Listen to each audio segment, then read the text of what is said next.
Welcome to Advisory Conversations with Tim Seymour and Deb Halliday. This podcast is for accounting professionals and financial coaches who are ready to step beyond compliance and into advisory. Because real advisory isn't about doing more yourself. It's about building something that works without you being the bottleneck. Welcome along, and Deb, we have got a cracker today, haven't we, with our conversation? Yeah, looking forward to this one. So our topic today is how to remove yourself as the bottleneck. This is one of our most favourite conversations. So this is why we wrote the book, Advisory Teams, by the way. So, we'll give you the information on how you can find out more about that. But this is the whole point of why we wrote the book and how we then created a complete training and development company to help accounting and bookkeeping practice owners remove themselves as the bottleneck when it comes to advisory, because we've seen this so many times.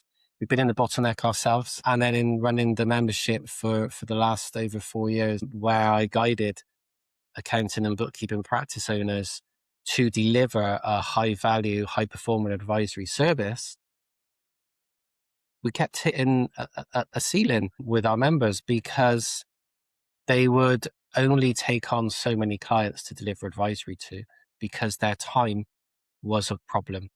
So we wrote the book Advisory Teams so that we could teach and train, your practice owners how to develop their team members and how their team could start delivering advisory. And this is what we're going to be talking about today, how you remove yourself as a bottleneck. And Deb, you found yourself starting to become the bottleneck in your business, the accounts ladies, didn't you? But you recognized it.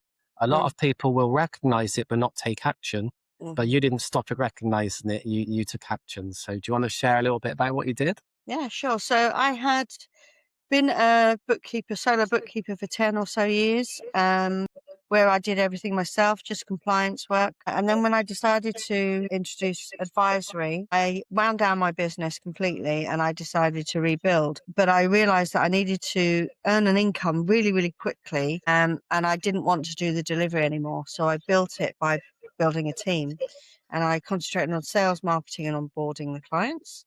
And as I onboarded clients, I then recruited a subcontractor to do the bookkeeping and compliance work. And that meant I could then sell, sell and onboard the next client. And I did it that way. So I wasn't tied up in any delivery. And that was working really, really well for me.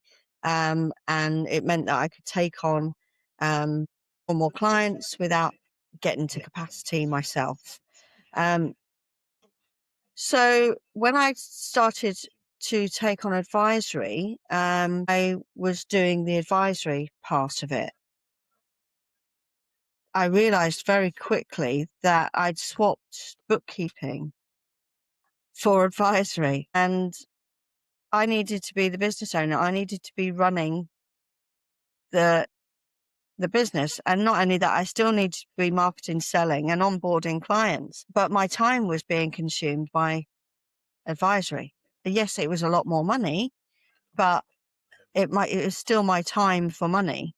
And I love Michael E. Gerber, his book, I mention it all the time. His business owners should not be the technician. They should not be delivering. Their role is to build a team that delivers.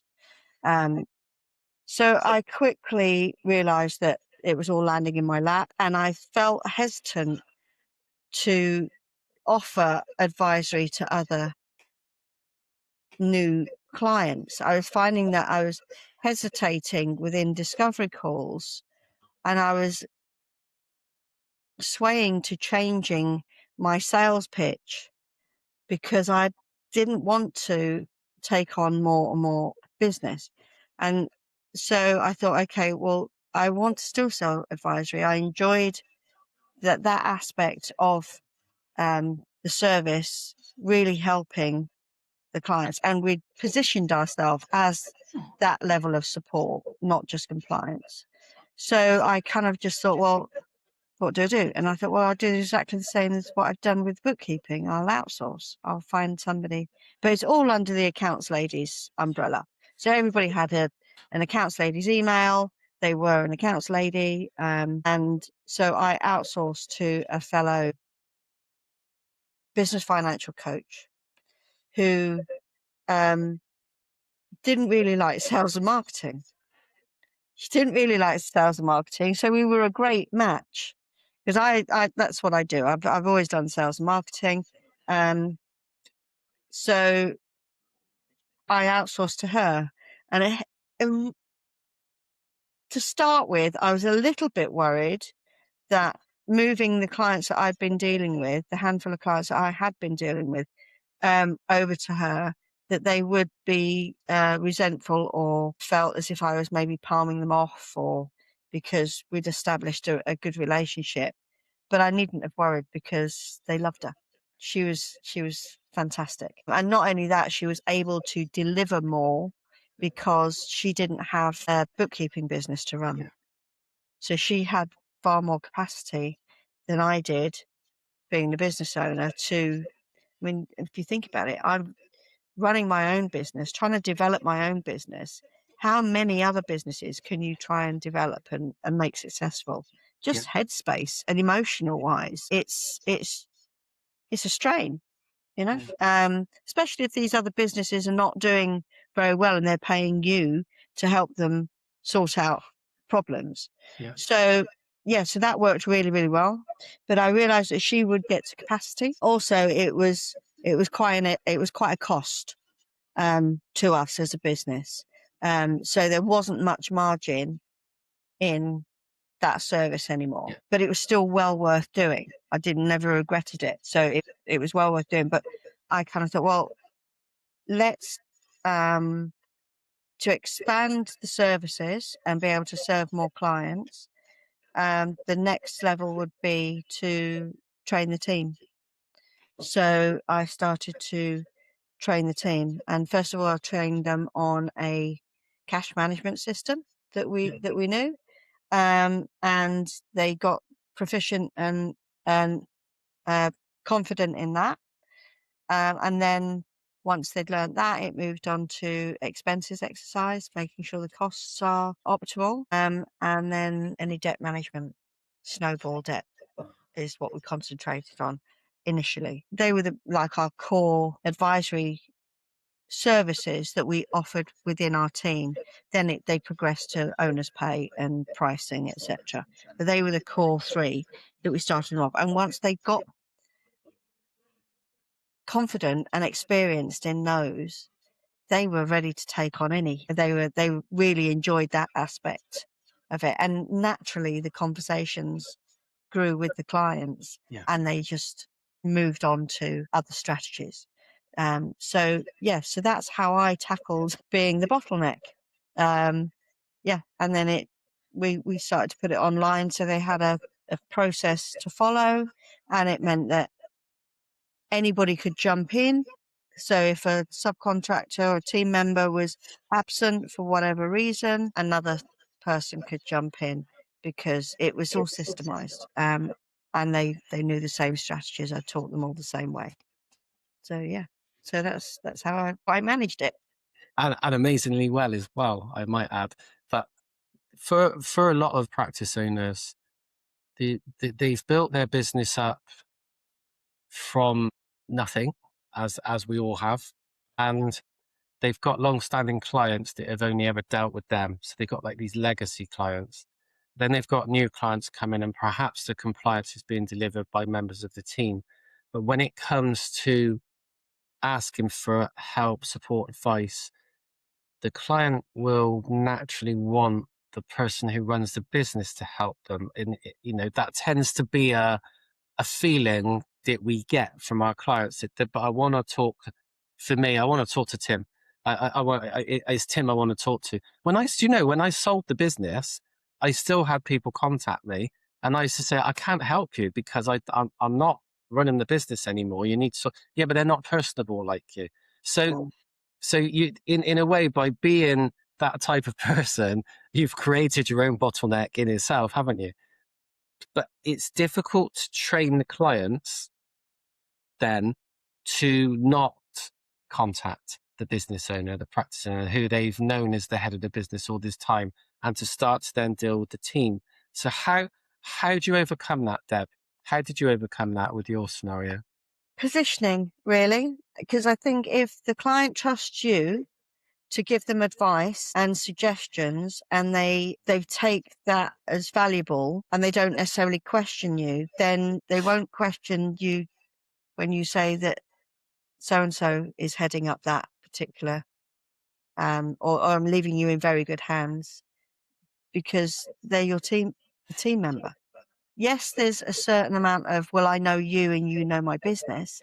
But if you've got the systems in place and you position it correctly, you say, well, all your data is on our system. And I have briefed this new member, your new contact, on everything, on all our meetings. So it's a case of introducing them. Maybe introduce them into a meeting. So you do the handover, which I used to do. I didn't used to just dump them. I used to just have a meeting and explain and sing the team members' praises. That does a number of things. It shows the business owner how confident you are in the team member. And it also gives the team member confidence, because they know that they can hear what you're saying about them. So, so that's really how I tackled it. Anybody knew, I positioned it that it won't be me that's delivering. It's my team. My whole team are advisors, and because I had them as subcontractors, I used to be able to say they're business owners in their own right, so they understand what it's like to run a business. And they'd be okay. Well, the other way to position that is they have been helping other business owners in your industry for this exact problem for a number of months or a number of years, or they've been helping me with your data. It's just me that you've been talking to, but it's them that have been doing the work. So you can position it that way. But yeah, it's a certain amount of, you're your own business owner. You're the accountancy practice owner. It's your decision. If the client can be dictating who they have out of your team working and who they deal with, who's running the practice? But that's really the last resort, isn't it? And that kind of like thought process is the last resort. If they're really adamant, I think, well, it's not really. I'm not their employee. They can't demand meetings with me.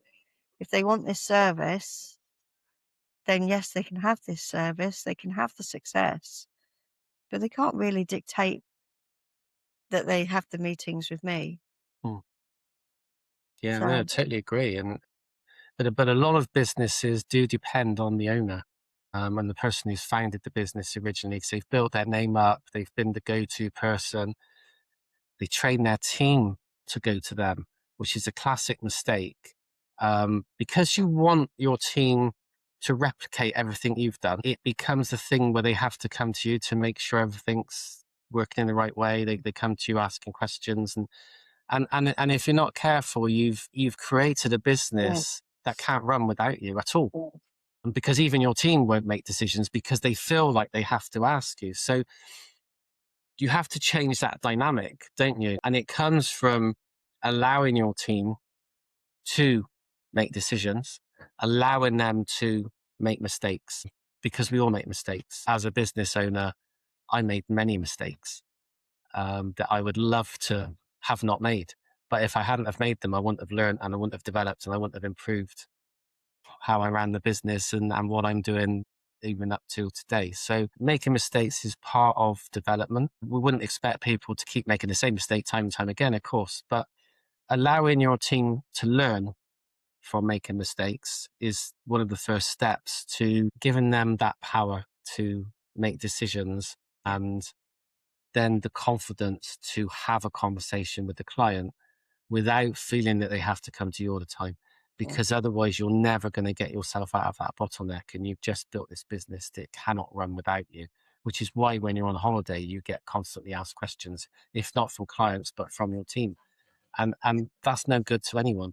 That's no good for you mentally, physically, personally, health-wise, but it's also no good to your team because they don't feel they can operate. So for businesses that have teams there, it's really important to transfer that power gradually, isn't it, over a period of time so that they start to feel, in position to deliver advisory. Yeah. So there's a process of building a team, even from an existing team. You've got to be careful of hierarchy and expectations of seniority. But when you're introducing advisory services, the critical element is to evaluate who is going to be the new advisory team leader. And they don't necessarily have to be a team leader to start with, but they're the first person that you introduce into the strategies and the dealing with clients. And then you can build, because the person behind them, that's when you look for another team member, because what you're doing is teaching the first team member, who would be the leader, to be the person that removes you from the bottleneck.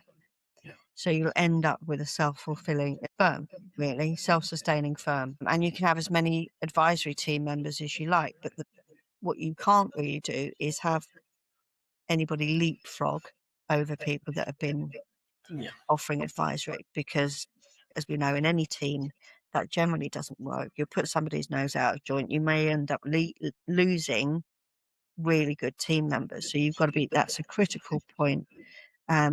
But that is still the process. And it's the process that we go into far more detail and train. In fact, in our training program, you don't even have to train the team leader or team members yourself. They come on our program, because otherwise you'll end up being the bottleneck of being the trainer of the advisory team. So that's why we built the APX training and development to do that for you. Absolutely. And the owner does the training first before the team undertake the training. So everybody is on the same page, everybody's singing from the same hymn sheet. And that helps to build up the trust within the team as well, doesn't it? In the way that you've just explained, but also with the way that they're trained.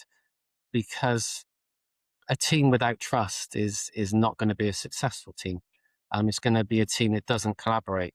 And the team needs to be collaborative.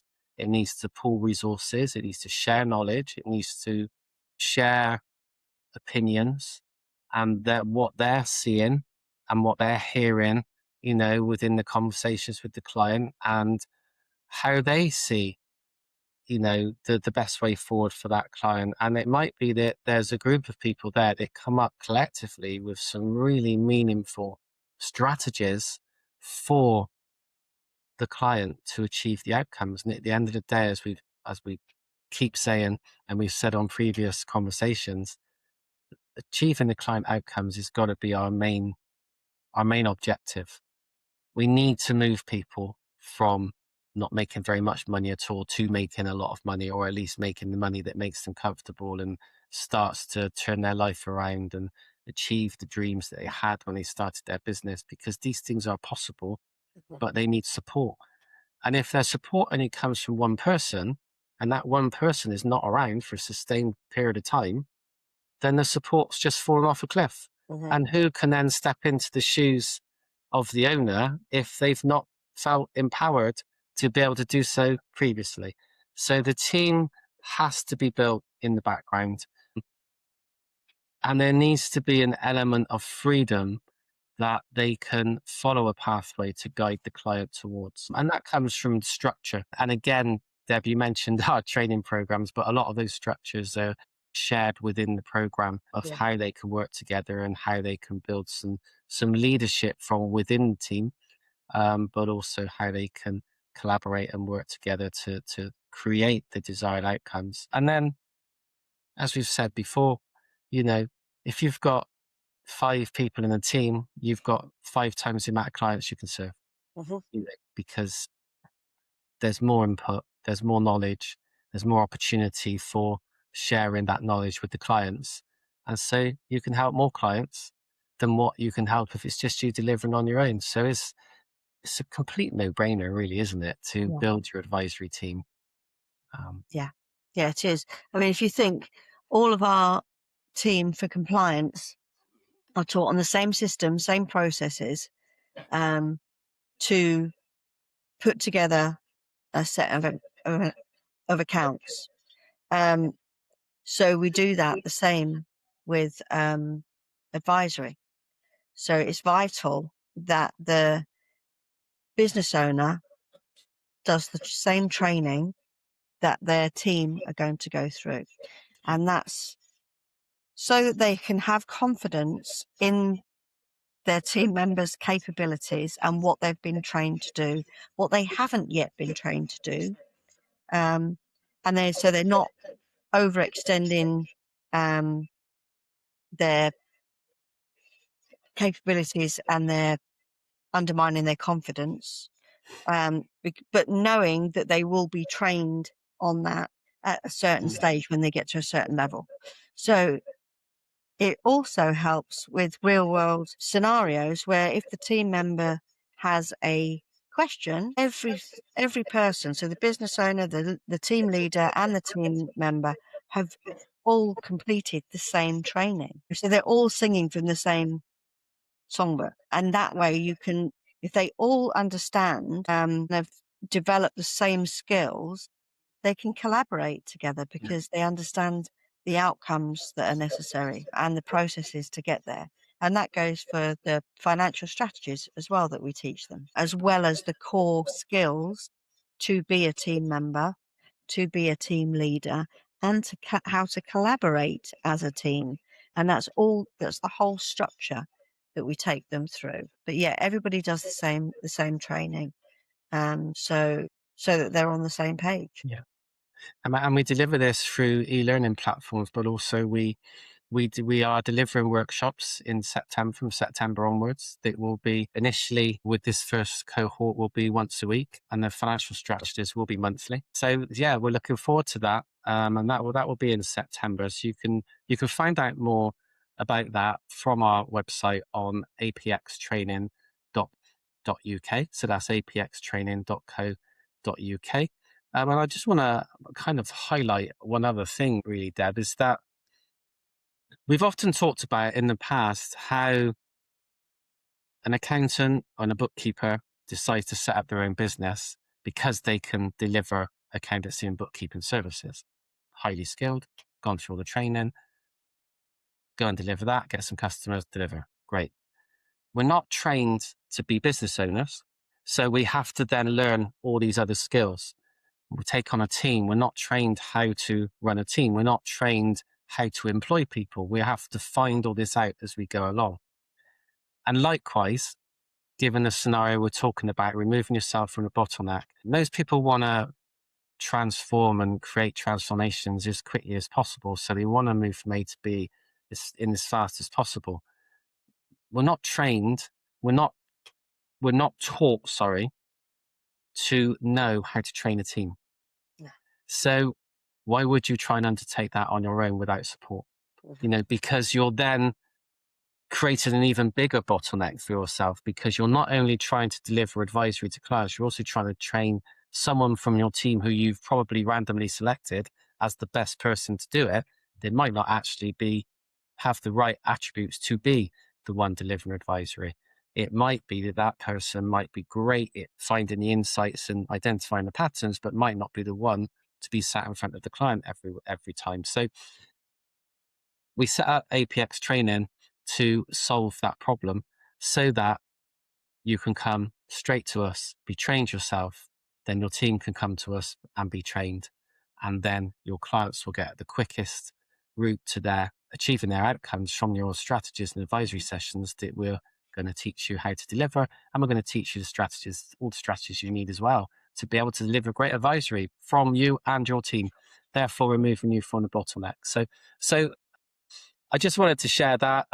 I'm also gonna share how you can join us on our free community sessions that we hold every Tuesday at 9 o'clock. And that means you head to Facebook, click in advisory teams. You'll find a graphic of me and Deb saying advisory teams. We will let you in after you answer a couple of questions.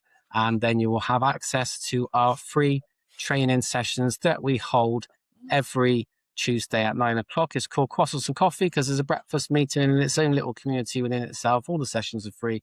Come along and chat about all of these topics and learn how you can remove yourself as a bottleneck from your business, because we know there's a lot of you out there stuck in this bottleneck. And because we've been there, we've walked the walk, we've talked the talk, we've smashed ourselves out of the bottle ourselves, and we've then guided other people to remove themselves from the bottleneck as well. So come along and find out more about it. And also go to apxtraining.co.uk to find out more about our training programs, to find out more about what we do, to access the PDF, free PDF download, or the free audio book of Advisory Teams, which is the book we wrote that is all about removing yourself as a bottleneck when it comes to delivering advisory. So there's lots of little options for you to take now to find out more, and continue. Please subscribe to this podcast and keep coming along and enjoying our conversations, because we truly do want to help you. Like I say, we've been the bottleneck in our own businesses. We know how stressful, we know how hard a place that can be. We don't want that for you. We want you to be able to have freedom from your business and be able to choose what you do with that freedom, whether that is continuing doing what you want to do within your business, whether it's taking your business into a higher level, whether it's actually, I don't want to work in a business at all, I want to be sailing on my yacht around the Pacific Ocean, or whether it's I'm off skiing for 3 months every winter. I'll catch up with the business when I'm back because it runs without me. These are the things we want you to be able to make decisions on yourself. They are all achievable. They sound like pipe dreams right now, but believe me, you can get there. If you put yourself in a position to change, you can change. So thank you for joining us, Deb. Thanks as always for all of your insights and for answering my questions, especially when I put you on the spot with some of them. I know I do it. I don't mean to, but it was That's happening. okay. Thanks, Deb. See you soon. Thanks, Tim. Thanks for listening to Advisory Conversations with Tim Seymour and Deb Halliday. If you found this useful, make sure you're subscribed so you don't miss the next episode. We'll see you next time.